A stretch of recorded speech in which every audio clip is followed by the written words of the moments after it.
ಸರ್ಕಾರ ಬೇಕು ಹಿಂದುತ್ವ ಬೇಕು ಕೇಳಿದಾಗ ನಾವು ಸರ್ಕಾರವನ್ನು ಬದಿಗಿಟ್ಟು ಹಿಂದುತ್ವವನ್ನು ಆಯ್ಕೆ ಮಾಡುತ್ತೇವೆ. ನಾವು ಇವತ್ತು ಹಿಂದುತ್ವವನ್ನು ಆಧಾರವನ್ನಾಗಿಟ್ಟುಕೊಂಡು ಅಧಿಕಾರ ನಡೆಸುತ್ತಿದ್ದೇವೆ ಎಂದು ಇಂಧನ ಸಚಿವ ಸುನಿಲ್ ಕುಮಾರ್ ಹೇಳಿದ್ದಾರೆ. ನಗರದಲ್ಲಿಂದು ಸುದ್ದಿಗಾರರೊಂದಿಗೆ ಮಾತನಾಡಿದ ಅವರು, ದಕ್ಷಿಣ ಕನ್ನಡ ಜಿಲ್ಲೆಯಲ್ಲಿ ಕೊಲೆಯಾದ ಮಸೂದ್ ಮತ್ತು ಫಾಜಿಲ್ ಎಂಬುವವರ ಮನೆಗಳಿಗೆ ಮುಖ್ಯಮಂತ್ರಿ ಭೇಟಿ ನೀಡದಿರುವ ಕುರಿತು ಎದ್ದಿರುವ ವ್ಯಾಪಕ ಆಕ್ರೋಶದ ಬಗ್ಗೆ ಮಾಧ್ಯಮದವರು ಗಮನ ಸೆಳೆದಾಗ ಅವರು ಈ ರೀತಿ ಪ್ರತಿಕ್ರಿಯಿಸಿದ್ದರು.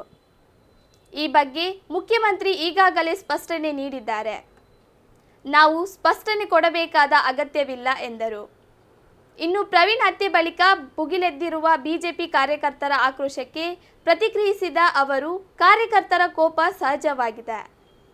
ಕಾರ್ಯಕರ್ತರ ಕೋಪವನ್ನು ಯಾವತ್ತೂ ಸರಿಯಿಲ್ಲ ಎನ್ನುವುದಿಲ್ಲ. ಮನೆಯಲ್ಲಿ ಸಣ್ಣ ಪುಟ್ಟ ಅಪಸ್ವರ ಇರುತ್ತೆ. ತಂದೆ ಮಗನಿಗೆ, ಮಗ ತಂದೆಗೆ ಬುದ್ಧಿ ಹೇಳಲೇಬೇಕು. ಅದನ್ನು ಭಿನ್ನಾಭಿಪ್ರಾಯ ಎನ್ನಲು ಸಾಧ್ಯವಿಲ್ಲ.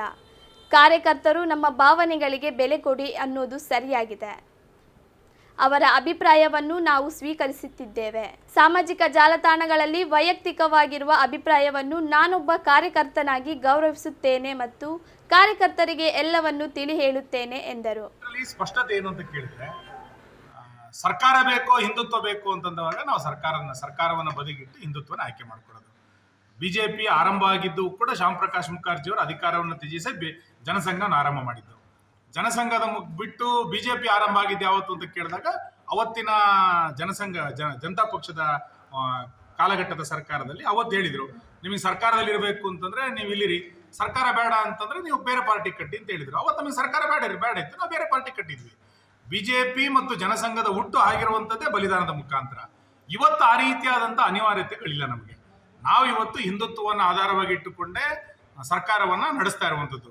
ಅದರ ಕಾರಣಕ್ಕೆ ನಾವು ಗೋಹತ್ಯೆ ನಿಷೇಧದ ಕಾನೂನನ್ನು ತಂದಿದ್ದು, ಅದರ ಕಾರಣಕ್ಕೆ ನಾವು ಮತಾಂತರದ ನಿಷೇಧದ ಕಾನೂನನ್ನು ತಂದಿದ್ದು. ಇನ್ನಷ್ಟು ಒಳ್ಳೊಳ್ಳೆಯ ಕಾನೂನನ್ನ ನಮ್ಮ ಸಮಾಜದ ಹಿತದೃಷ್ಟಿಯಿಂದ, ಸಮಾಜದ ಹಿತಾಸಕ್ತಿಯನ್ನು ಕಾಪಾಡೋ ದೃಷ್ಟಿಯಿಂದ ಖಂಡಿತ ಮಾಡ್ತೇವೆ. ಬಸವರಾಜ ಬೊಮ್ಮಾಯಿಯವರ ನೇತೃತ್ವದ ಸರ್ಕಾರ ಈ ನಿಟ್ಟಿನಲ್ಲಿ ಆಲೋಚನೆಯನ್ನು ಮಾಡ್ತಾ ಇದೆ. ನರೇಂದ್ರ ಮೋದಿಯವರು ಯಾವ ನವಭಾರತದ ನಿರ್ಮಾಣವನ್ನ ಮಾಡಬೇಕು ಅಂತ ಕಲ್ಪನೆ ಇಟ್ಕೊಂಡಿದ್ದಾರೆ. ಅದಕ್ಕೆ ನವ ಕರ್ನಾಟಕದ ಮುಖಾಂತರ ಕೊಡುಗೆಯನ್ನು ನಮ್ಮ ಸರ್ಕಾರ ಕೊಟ್ಟೆ ಕೊಡುತ್ತೆ. Thank you.